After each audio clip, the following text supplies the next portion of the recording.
What if I told you the biggest obstacle standing between you and your next business breakthrough is not the strategy. It's not your skills. It's not even the marketplace. It's a set of invisible patterns that are running on autopilot in your mind. Today, we're going to crack open the playbook of successful solopreneurs to reveal 3 game-changing mindset shifts to truly transform your business. And let me tell you, the third one is probably the exact opposite of what you've been told about entrepreneurial success and what you should focus on. So stay tuned, because by the end of this episode, you'll have the tools to spot these hidden patterns in your own business and finally break free from the cycles that are holding you back. Whether you're wrapping up 2024, wondering why some goals stayed just out of reach, or you're planning to take over 2025, this episode will be the wake-up call you need to get your business set on the right track. I'm Shawna Rodrigues, community builder by calling, founder by design, and serial possibility creator for purpose-driven entrepreneurs. Welcome to Authenticity Amplified.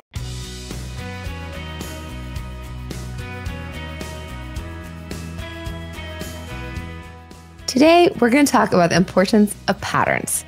After all, that's the key thing we're going to be looking at. Do you feel like you're always putting out fires? I coach some folks, and that's definitely something they talk about. Always chasing after things and always putting out fires. One thing we talk about a lot is the importance of noticing what the patterns are.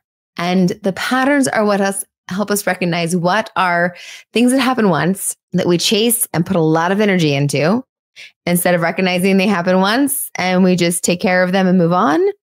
Or what things are patterns, the things that keep happening that we need to get to the root cause of and create systems or methods or ways of thinking to help us look at them differently and help prevent them and address them. So first thing we're going to do is talking about pattern recognition and business cycles. So as we're closing out 2024, it's the perfect time to do this, right? How can we look at our patterns from 2024 to inform us for 2025? We're not just talking about our income, but that's also a helpful way to look at things. We can look at things like our peak performance. When during 2024, do you look back and recognize that you were on top of your game and feeling that you were able to jump in there, get the most done, be the most energized, have the best focus, and be what you wanted to be in your business? When was that? Was it right after you took a vacation? For me, that's definitely part of the formula. Is after I've rested, I can have the best performances. And it's helpful to see it as a pattern so that I give that credit and recognize that. It's when I step away that I'm able to refresh and be creative and be able to think about things differently and see things differently. So it's helpful to look at the course of the year and see when was a really good time in my business, a good time energy-wise, a good time fiscally wise. When did money come in? When were things really productive and things flowing really well for me? And then look at some of the other pieces that surround that. Was it because you took time off? Was it because of staffing patterns you had? Was it because of other planning that you did? Was it just after you rehauled the system and things flowed better? What are the keys that make things work and flow well in your business? Find those patterns. So look at the calendar. If you keep a physical calendar, flip through your digital calendar, or just spend some quiet time reflecting about each of the months and thinking back. It can take a little while to shift to that gear to January, February, March, that first quarter. What worked well? What went well? What didn't go well? What were some of the factors? And then look to April, May, June. What worked well? What didn't go well? And do that for the entire year and start to notice what those things were. Certain staffing, certain products, launches. How many hours were you working? Did you take time off? Was there certain things that you implemented that made things easier? Did you limit how much you were working? Did you have somebody especially helpful in a certain area that really took a lot off of your plate? Was there certain people you worked with, either clients or other individuals? So those patterns are what you want to recognize, because those are things you want to replicate and do more of in 2025 and build off of, right? Was it a slower season with staff and you were working really hard, but things weren't going anywhere? So maybe that's the time you take off in 2025 because it's just a slower season. You've been in business for more than 1 year. Is that a pattern? So as you look at this to leverage those insights about your time management and your energy allocation and where you see those patterns. Because a lot of times we just like shrug things off as happening once, or we give a lot of attention to something that only happens once instead of trying to find those bigger picture patterns. Because the bigger picture patterns are going to be the bigger indicators of where we should put more time and energy, take away time and energy, and should recognize what really does work for us and doesn't work for us, right? So as solopreneurs, entrepreneurs, we need to figure out where the patterns are and have that be in our business where we put more or less time and do that. So do that with a calendar, either mentally or physically, to be able to look at the revenue and the energy that you had and try to spot those trends and see how that works out. The other big patterns we want to look at is with our mindset. Oftentimes as solopreneurs, we hit a limit with things because of what is happening with us in our mind on subconscious levels, on ways that we aren't connecting and we aren't seeing. And those are hard things to spot. And sometimes those things can be caught because of the pattern. So if we see that we always tend to like top out at $5,000 a month, that seems to be like our top limit, there's a pattern with that. It's important for us to stop and look at that pattern and figure out, what about $5,000? What about that marker is something that we might have a belief, a mindset, a prior relationship with that is part of what is slowing us down or stopping us. If it comes to us hiring help and we get to the same place in the process and we get tripped up every single time, what about that place in the process? What about hiring somebody that we aren't finishing it? What is the pattern? So when we find the patterns, because a lot of times when we have our limiting beliefs, and that's why it's valuable to have a coach, to have a community, to have other folks that we can reflect with, because they can help see the patterns that we don't see so easily. But if we're stopping and pausing, right, to find those things, like this is the same place that I trip up. This is the same place that I do. Like I get ready to do a launch, but then I never actually advertise a launch or share any of the information. So what is that pattern about? Why am I not sharing the information and putting myself out there? Why do I stop myself? What about that? What do I have potential fear around? What about that is in my past is something that I trip over? And so as you recognize the pattern of where you get stuck, whether it's with revenue, whether it's with your systems, whether it's with your hiring, whether it's with putting things out there and trying new things, that pattern can be your indicator. Because if it happens once, right, we've all had something we were going to do and then a family member gets sick or something big comes up and we have to be able to have grace and put it aside and let it go, right? So we've all had that happen once, and that's a one-off. Those things happen. However, if it keeps happening again and again, even though every time there's a reason, because our brains are great with coming up with reasons. There's a reason every single time.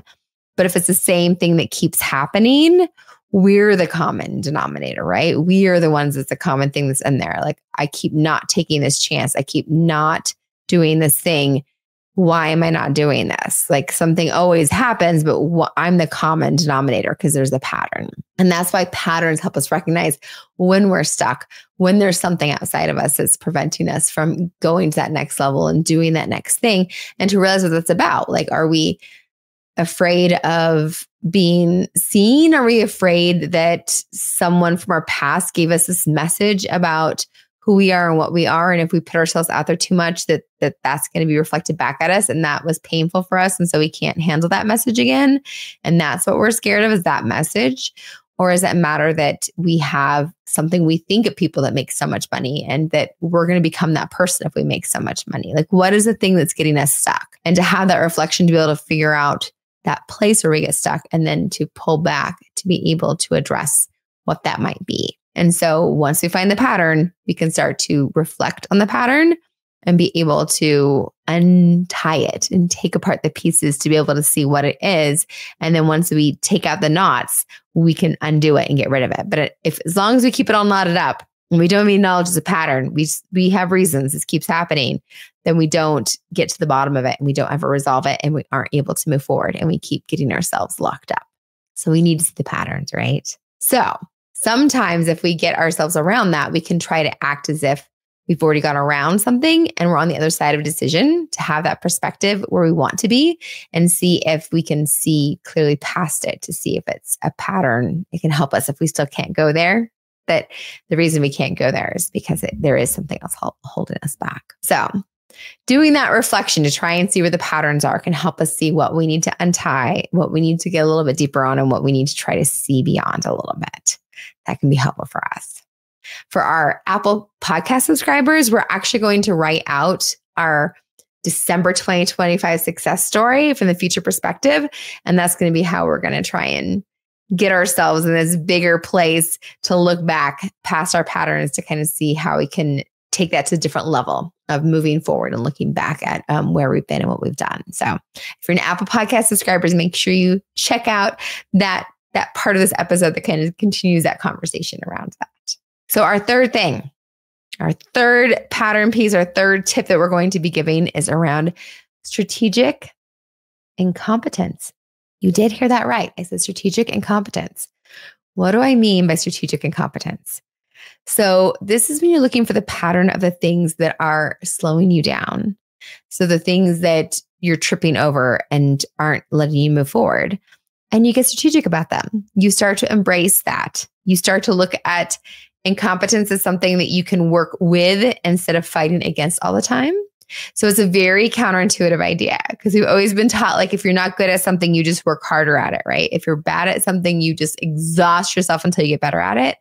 And this is the idea for successful solopreneurs to actually choose not to master certain things, to let go of them and keep building on what they're great at and put their energy into things they're amazing at, and to be strategic, to be like, okay, this is not my area of competence and I'm going to let this go. I'm not going to use this. To be able to say, like, one of the things that I am not good at. And if you are somebody who's tried to connect with me via social media, you'll know that when you try to connect with me via social media, it might be a week, it might be 5 months.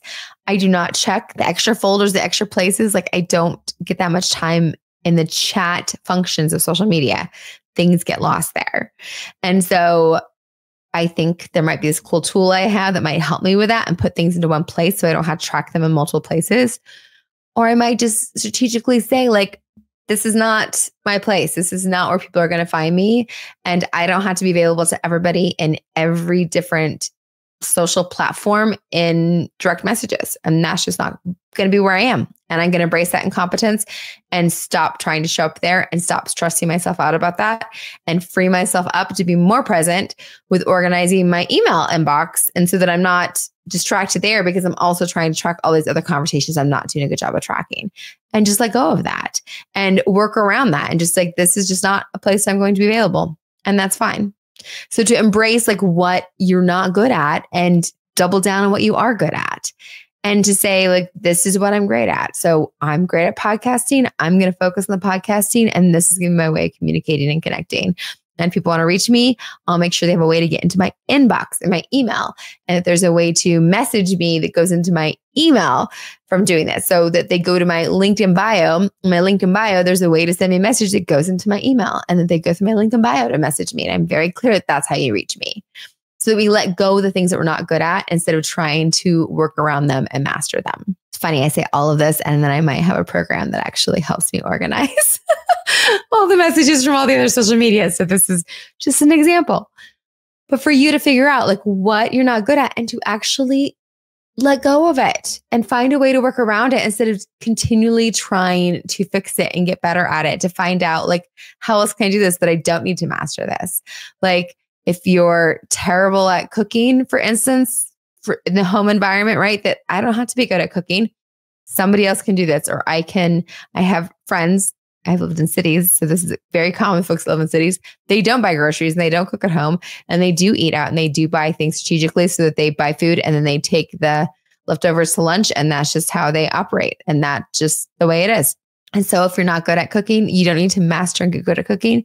You can find a way to feed yourself and work around it. And there's other programs that deliver food and make that so you have options to be able to work around that. So you figure out, maybe you're not good at keeping your books, so you hire somebody that is good, and you have the 10%, 80%, 10%. So you have the first 10% that you know enough to get them what they need to do and to check the work at the end. And that's the part you need to master, right? So that you have the confidence as an entrepreneur, as a solopreneur, that you know the beginning and the end. So you can do the checks and balances piece because you don't want to completely abdicate things. You want to delegate them, right? So you have those two pieces at the beginning and the end, but the middle piece you just let go of completely, right? Yeah. You didn't think that I was going to tell you to just like embrace incompetence. But that's exactly what I'm telling you to find the patterns of what is draining your energy and then find a way to be able to delegate that and eliminate that stress and to be able to free yourself up to do things you are good at. Because that is amazing. That makes a big difference, right? And so as we're looking at 2025, the implementation tool I'm going to recommend for you is to actually create a not to-do list and things that you're not going to do and not spend your energy on in 2025, and to find a way to source them out or find a way to just eliminate them. Like I said, that if I don't want to do social media chatting, that I'm clear my messaging, that I do not check my DMs. So go to my link in bio and send me a message there if you want to reach me, because I don't do that. And I'll just be clear in my messaging and clear on how to reach me, and we'll figure it out because I'm great at connecting in other ways. You want to talk to me anyways. You don't want to be sending me messages. It's not the best way to connect with me. And I'll up my in-person events because that is where I shine. And I'll up my podcast because that is where I shine. So you turn up the things you're good at by turning down the things that you aren't. And that's what makes it work. So that's your implementation for today, is that you're going to create a not to-do list for 2025 and the things that you are going to reduce and or eliminate by delegating or find a way to work around them. Because that is our shocking number 3, is that if things you're less competent at, it's okay. You don't have to be brilliant at everything. I know as a solopreneur, you feel like you have to do everything and you have to be amazing at everything. That is the pressure and the feeling that we have about things. And that is partly what stresses us out. And that's the story we're telling ourselves. So let's give ourselves a new narrative. Let's insert strategic so it sounds good. And we're going to be strategically incompetent. And we're going to let go of things, the things that are slowing us down. And we're going to take this counterintuitive idea and we are going to be successful by having a not to-do list and figure out the things that we're going to let go of. So you can have greater success in 2025 by doubling down on the things you're great at. Because we notice our patterns and we make strategic decisions based on them. That's what's going to make you more successful in 2025. And I'm here for it. If you found this video helpful, don't forget, check out these other videos and subscribe. You want to be around to keep growing your business authentically.